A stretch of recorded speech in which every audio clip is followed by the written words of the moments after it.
Somewhere over the Peruvian jungle, on Christmas Eve 1971, a passenger plane flew straight into a thunderstorm, and the pilot knew exactly what he was doing. He flew in anyway, because they were already running late, and how bad could a Christmas Eve storm really be? The answer, it turned out, was very bad. Because 17 minutes later, lightning struck the right wing and the plane broke apart in midair. 97 people were on that plane, and there was exactly one survivor. Her name was Juliane Koepcke. She was 17 years old, and she was wearing a white minidress. She fell roughly 3 kilometers, still strapped to her seat, before the jungle caught her. This is the story of how she walked out of the Amazon 11 days later, with one sandal, a broken collarbone, and a bag of candy. But to understand how she survived, you need to understand who she was before the crash. Juliane did not grow up in a city or a suburb. She grew up in the Amazon, because her parents were German biologists who had built a wildlife research station deep in the jungle. Growing up there meant she knew things that most 17-year-olds have absolutely no reason to know, like which plants were edible, how to read rivers, and how to stay calm when a very large animal is watching you. Her father, a serious, careful man who clearly rehearsed his lectures in the bathroom mirror, had one piece of survival advice he repeated to Juliane. "If you are ever lost in the jungle," he told her, at least 300 times, "follow any stream or river downstream. It will always lead to people." Juliane thought this was the most boring possible advice her father could give her. She had heard it so many times it had basically become background noise.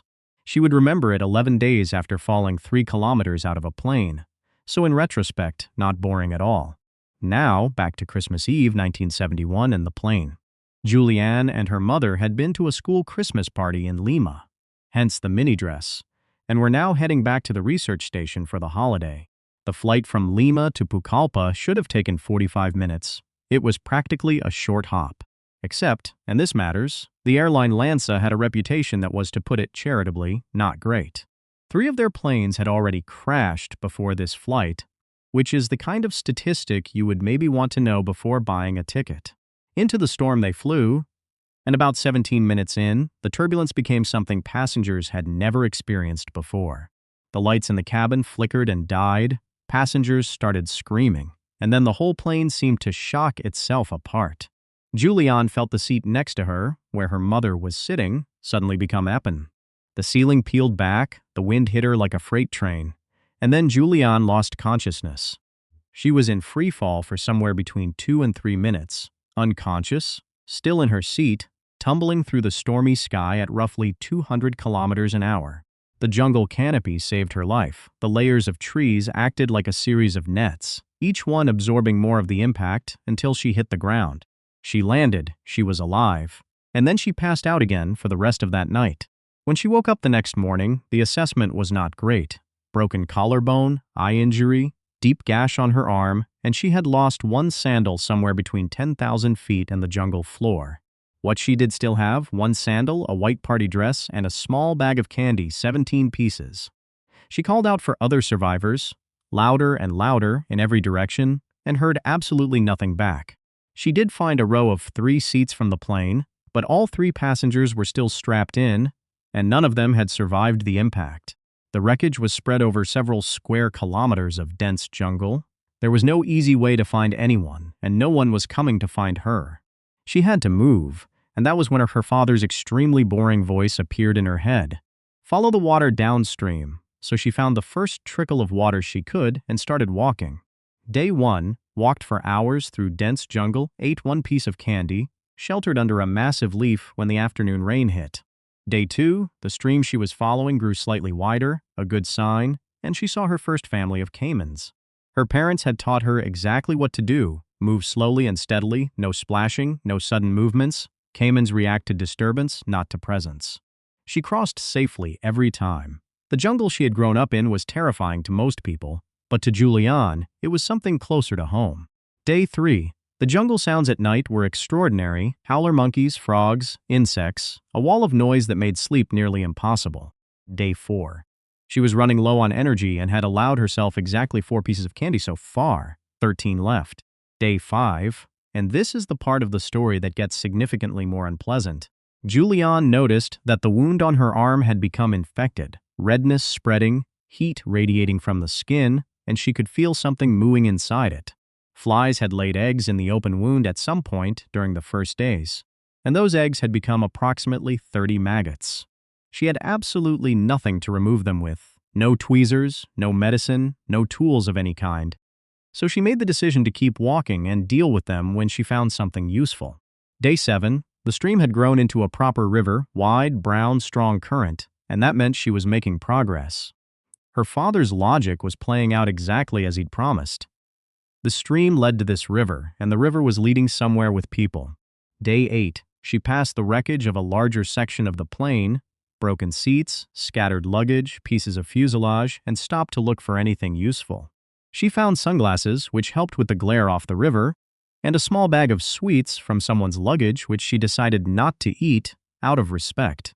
Day 9, she was exhausted, dehydrated, burning with fever from the infected arm, and had eaten 7 pieces of candy in 9 days. Day 10, she smelled something completely out of place, faint, unmistakable, and extremely beautiful: gasoline. She pushed through the undergrowth toward the smell, branches snapping, mud sucking at her one sandal, and found a small palm-thatched hut at the water's edge.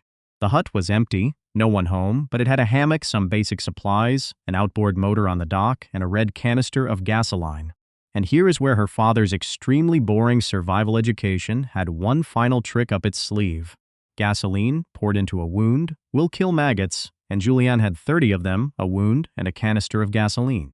She poured it directly onto the wound, gritted her teeth through the pain, and methodically removed all 30 maggots. Then, she climbed into the hammock, and for the first time in 10 days, she slept. Day 11, she woke to the sound of voices. 3 Peruvian woodcutters came up the path from the river and stopped dead in the doorway when they saw her, a pale blonde teenage girl in a torn white minidress standing in their jungle hut. One of the men thought she was a yakumama, a water spirit. Because what else do you conclude when that walks out of the Amazon? She spoke to them in Spanish, and the water spirit, it transpired, spoke perfectly fluent Spanish with a German accent. They cleaned and dressed her wounds, fed her, and the next morning put her in their boat and took her 7 hours downstream to the nearest town. From there, she was flown to a hospital, 11 days, 1 sandal, a bag of candy, and 3 kilometers of freefall after it all began. Now, here is the part of this story that almost nobody talks about, and it is the part that gives the whole thing its full weight. Juliane's mother was also on that plane, and she had also survived the initial crash. She had landed alive, somewhere in the dense jungle, but with injuries that were far more severe than Juliane's. She had survived for several days, waiting for rescue that was still looking in the wrong places, and search crews found her 10 days after the crash. She didn't make it, and Juliane has spoken about carrying that grief her entire life. But here is what Juliane did with everything that happened to her, and this is the part I actually find most remarkable. Juliane Koepcke became a biologist, specifically a zoologist specializing in bats, and she dedicated her entire career to the Amazon rainforest. Not some other rainforest, not a comfortable research university, the exact jungle that swallowed her whole and spat her back out. In 2011, she published a memoir called When I Fell from the Sky, and she is currently the director of the Panguana Nature Reserve in Peru, which is built on the site of her parents' original research station. The girl who fell 10,000 feet into the Amazon in a white minidress with a bag of candy built her life inside the jungle that caught her. What would you have done on day 1? 1 sandal, white dress, 17 pieces of candy? Drop it in the comments below. And if you liked this one, the next story involves an ordinary town that declared a completely legal war on an entire nation, and the whole thing lasted for 335 years. The physical reality of moving through the Amazon on foot is something most people will never have to think about. Every step is either mud, root, or something that bites. Juliane was doing all of this with a broken collarbone, which meant she couldn't use one arm properly, and one bare foot on soil that was frequently covered in insects. She rationed the candy with complete discipline, 1 piece every day or 2, understanding that it was less about calories and more about having something to look forward to. On day 6, she found a clear stretch of river and was able to drink properly for the first time. River water in the Amazon is not clean, but it was what she had, and dehydration was the faster problem. What she never did not once in 11 days, was give up, sit down permanently, or decide the situation was hopeless, a decision that is easier to describe than it is to make. The search and rescue operation for the crash had been hampered by the sheer size of the debris field. The plane had broken apart so high that wreckage was scattered across more than 50 square kilometers of dense canopy. The woodcutters who found Juliane had been using that hut as a seasonal shelter. They came back after several weeks away, which is why it had been stocked but empty when she arrived. The town they brought her to was called Torna Vista, a small settlement on the Pacatea River, where a local pilot flew her to a hospital in Pucallpa that same evening. Her father, Hans-Wilhelm Koepcke, had been coordinating search efforts for 11 days when he got the call. His daughter was alive, in a hospital in Pucallpa. Investigators later determined that the row of seats Juliane had been sitting in acted as a kind of autorotating glider. The seat configuration created a spiral descent that slowed the fall just enough. She had no map, no compass, no phone, and no way to signal anyone. Just the direction of the water and the knowledge that downstream always means somewhere, eventually. The injuries were manageable, just barely, but the psychological weight of being completely alone in one of the world's most dangerous environments was something she had to actively fight every single day. Panguana, the reserve she now directs, has been operating as a research and conservation station since 1968.